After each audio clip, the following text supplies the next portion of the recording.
अस्सलाम वालेकुम, मैं हूं आपका होस्ट मोहम्मद साकिब खान और आप देख रहे हैं साकिब वॉरी ऑफिशियल। उम्मीद है कि आप सब खैर खैरियत से होंगे।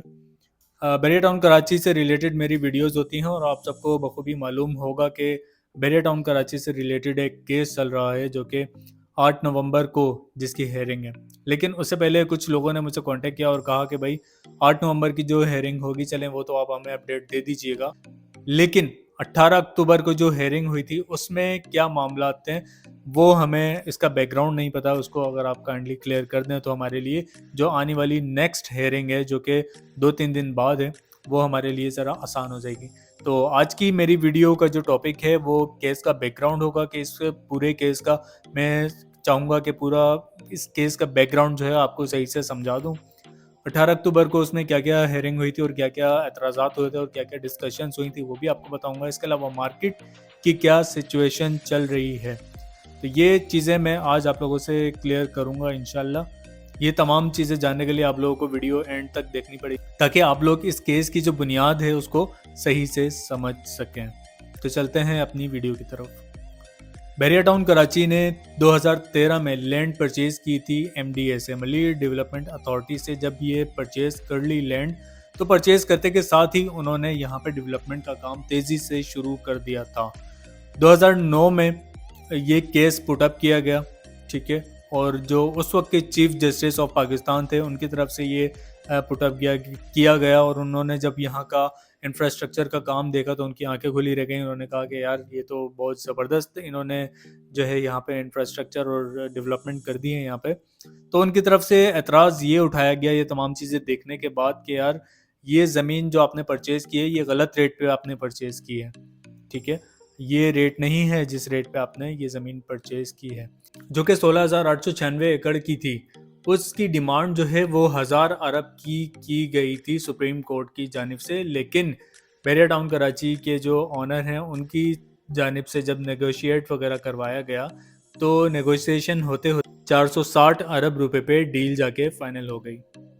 तो सुप्रीम कोर्ट की जानिब से ये भी कहा गया कि अगर आपने ये पेमेंट अदा नहीं की तो मलिक रियाज, अलिक रियाज और जैन मलिक की जो प्रॉपर्टीज़ के जो डॉक्यूमेंट्स हैं वो भी साथ अटैच किए जाएंगे। और जो बैरिया टाउन कराची की एमिनिटीज़ हैं, मिसाल के तौर पे थीम पार्क, डेंजू, इफिल टावर, बैरिया का head office, Bahria hospital, Rafi cricket stadium, petrol pump, ये सब सिक्योरिटी में रखवा दिए जाएंगे।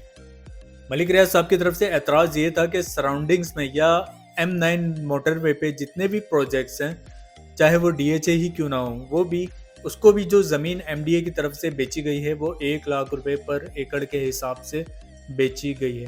लेकिन बैरिया टाउन कराची को 2 करोड़ 72 लाख रुपए के हिसाब से ज़मीन क्यों बेची जा रही है? इस पर MDA ने भी यही जवाब दिया कि हमने जो बैरिया टाउन कराची को ज़मीन बेची है वो बिल्कुल सही पैसों में बेची है। सुप्रीम कोर्ट को जो 465 अरब की पेमेंट करनी थी, इनिशियल जो पेमेंट की गई वो 25 अरब की थी, ठीक है। उसमें 90 मिलियन पाउंड जो केस इमरान खान और मलिक रियाज की सेटलमेंट के बाद जो पैसे उस मूवमेंट के हिसाब से जो करेंसी एक्सचेंज में कन्वर्ट होने के बाद 40 अरब बनते थे वापस आए, सुप्रीम कोर्ट की पेमेंट में एडजस्ट कर दिए गए। तो इस तरह बन गए टोटल 65 अरब रुपीस जो कि बैरिया टाउन कराची ने सुप्रीम कोर्ट को अदा किए हैं और उसके ऊपर बैरिया टाउन कराची ने कभी भी कोई पेमेंट अदा नहीं की। सिंध के एक वकील हैं जिन्होंने प्रोटेक्शन दायर की है बैरिया टाउन कराची के खिलाफ और काफ़ी टाइम से वो दायर करते आ रहे हैं और उनकी बार बार रिक्वेस्ट पे ये जो केस है ये समाअत के लिए लगा 18 अक्टूबर को।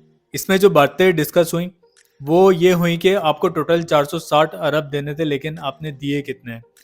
तो जब दिए कितने की बात आई तो सारी जब कैलकुलेशन आपको बताई कि इस हिसाब से जब जो डाउन पेमेंट की गई थी वो 25 अरब थे, उसके बाद जो इमरान खान और इस केस में जो पैसे यहाँ पे आए थे वो भी सुप्रीम कोर्ट के अकाउंट में ही हमने उसको एडजस्ट करवाया था, तो वो सारे मिला के 65 अरब की जो पेमेंट है वो सुप्रीम कोर्ट को बैरिया टाउन कराची दे चुका है।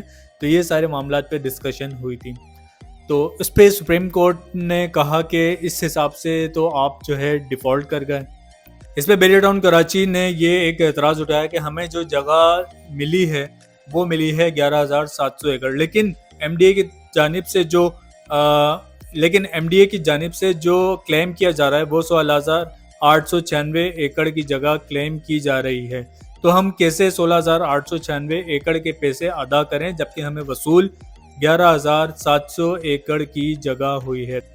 बैरिया टाउन कराची के वकील और सुप्रीम कोर्ट के जो वकील थे उनके दरमियान काफ़ी बहस मुबाहिसा हुआ। तो इस पे चीफ जस्टिस और पाकिस्तान जो है उन्होंने बीच में एक एतराज़ ये उठाया कि हम आपकी इस मसले को हल करने के लिए अभी फ़िलहाल नहीं बैठे हैं कि आपको 16,896 एकड़ जगह मिली है या आपको 11,700 एकड़ की जगह मिली है। हमारी इस कोर्ट की हेयरिंग का मकसद ये है कि आपने अभी तक पैसे क्यों अदा नहीं किए। 11,000 अगर आप कहते हैं 11,000 एकड़ 11,700 एकड़ आपको ज़मीन वसूल हुई है तो वो कौन सी ज़मीन है वो हमें कंफर्म करें। और इसके अलावा जो आपका एक इल्ज़ाम है कि 6,000 एकड़ आपको ज़मीन नहीं मिली है तो वो भी आप हमें बताएं कि वो कौन सी ज़मीन है जो कि आपको नहीं मिली।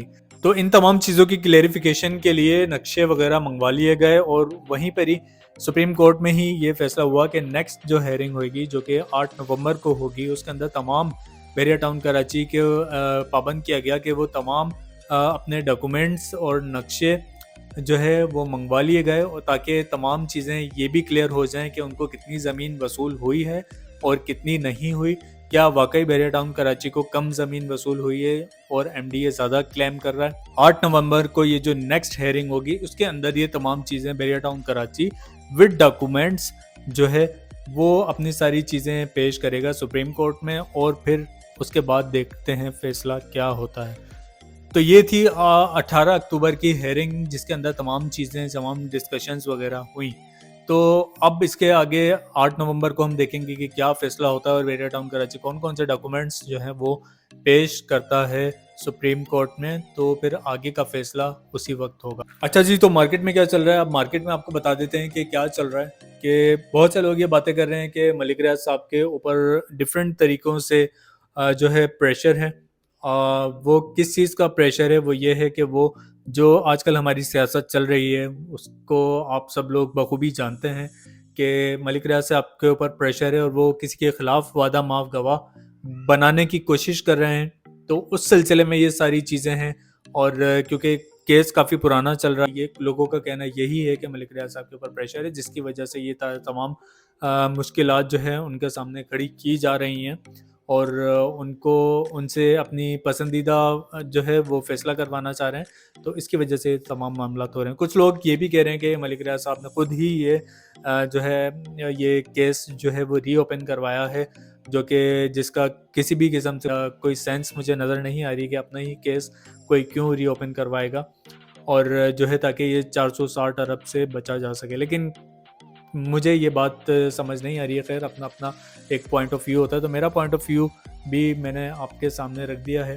तो इस तरह के मामलात हैं, पॉलिटिकल सिचुएशंस हैं, उसके अंदर ज़ाहिर सी बात है जब ये चीज़ें होती हैं तो उसके अंदर इस तरह की चीज़ों को इस्तेमाल भी किया जाता है।